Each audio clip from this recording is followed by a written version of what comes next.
ලෝකයේ තියෙන කලාත්මකම සඳකඩ පහන. මේ ස්ථානයේ අතීතයේ හඳුන්වලා තියෙනවා බිසෝ මාලිගය හෙවත් මහසෙන් මාලිගය කියලා. හැබැයි වර්තමාන පුරාවිද්‍යා දෙපාර්තමේන්තුවෙන් අද වෙද්දි මේ ස්ථානය හඳුන්වන්නේ අබේගිරි විහාර උත්තර මූලයේ පංචකා වාසය යන නමින්. ඒ කියන්නේ පංච කියන්නේ ගොඩනැගිලි පහකින් යුතු ස්ථානය කියන අදහස. මේ ඉදිරිපසින් ගොඩනැගිලි දෙකක් තිබිලා තියෙනවා. අර පිටිපසින් ගොඩනැගිලි දෙකක් තිබිලා තියෙන උතුරු ගොඩනැගිලි 4යි. ඔය 4 ආවාස ගෙවල් 4ක් විදිහට තමයි පැවතිලා තිබිලා තියෙන්නේ. මේ මැද ගොඩනැගිල්ලත් එක්ක ගොඩනැගිලි 5යි. මේ මැද ගොඩනැගිල්ලේ හරි මැද තිබිලා තියෙනවා හිටි බුද්ධ ප්‍රතිමාවක්. ගිහින් බලන්න අද ඔයාලට ඒක දැක ගන්න නෑ. තියෙන්නේ පාදම විතරයි. මොකද ඒ කායේ තිබ්බ චෝල ආක්‍රමණ වලින් ඒක විනාශ වෙලා ගිහිල්ලා තියෙනවා. මේ සඳකඩ පහන හදලා තියෙන ග්‍රැනයිට් කියන පාෂාණයෙන්. මේකට සෙන්රත් පර්ණ විතාන මහත්තයා කියනවා භව චක්‍රය කියලා. මේක ලොකු අදහසක් තියෙනවා. වැලි පැත්තේ ඉඳන් ඉස්සල්ලාම බලදි තියෙනවා පලාපෙති හැඩති ගිනිදැල්.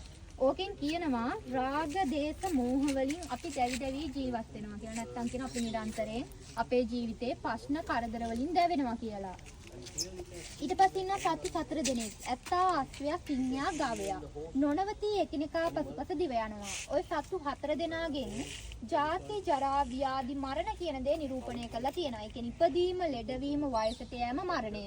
තුන්වෙනියට තියෙනවා සංකීර්ණ ලියවැල. ඕක ධර්මයේ හඳුන්වන්නේ තුෂ්ණ ලතා කියලා. හරියට ගහක දැඩි වෙතිලා තියෙන වැලක් වගේ අපි තුෂ්ණාව කියන දේෙන් අපේ ජීවිතේ දැඩි වෙතිලා ඉන්නවා කියලා තමයි එකෙන් කියන්නේ. ඊට පස්සේ කියනවා හංසපන්තිය. ඔය හංසයා කියන්නේ හරි පිරිසිදු ඒ වගේම බුද්ධිමත් සතෙක්ලු. හංසයාට පුළුවන්ලු ජලයයි කිරි එක භාජනයකට දැම්මහම එයාගේ බුද්ධියෙන් ওই දෙක වෙන් කරලා අඳුන ගන්න. අන්න ඒ වගේ බුද්ධිය තියෙන මිනිස්සයා අඳුන ගන්නවා කියනවා ධර්මයේ යහපත් දේ මොකද්ද ධර්මයේ අයහපත් දේ මොකද්ද කියලා. ඊට පස්සේ තියෙනවා තුනී ලියවැල. ඕකෙන් කියනවා අපි බුද්ධිමත්ව හොඳ නරක දෙක තෝර බේර ගත්තට පස්සේ අපේ අර දැඩිව තියෙන තෘෂ්ණාව මොකද වෙන්නේ? ක්‍රමක්‍රමයෙන් අඩු වෙලා නැති වෙලා යනවා කියලා. අවසාන තියෙනවා නෙළුම් මලක්. ඒකෙන් නිවන නැත්තම් නිර්වාණගාමී මාර්ගය දක්වලා තියෙනවා.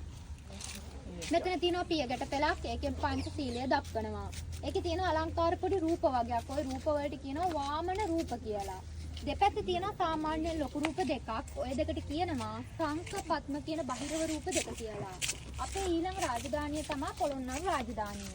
පොළොන්නරු යුගයේ වෙද්දී සඳකඩ පහනින් ගව රූපය අයින් වෙනවා. ඒකට හේතුව තමයි ඒ කාලේ හිටපු රජවරු ඉන්දියාවේ හින්දු කුමාරිකාව විවාහ කරගෙන තියෙනවා. එයාලා අදහපු ආගම වෙලා තියෙන ශිව ආගම. ශිව දෙවියන්ගේ වාහනය තමයි ගවයා. ඉතින් පයට පෑගෙන්න හොඳ නෑ කියලා හිතලා ඒ කාලේ රජවරු සඳකඩ පහනින් ගව රූපය අයින් කරනවා. ඒ අනුව ඔයාලා අද මේ බලන්න ආපු සඳකඩ පහන් තමයි දැන්ට ලෝකයේ අනුරාධපුර යුගය තුල තියෙන කලාත්මකම සඳකඩ පහන. මේ සඳකඩ පහන කිස්සුවාස 7-8 සේවස්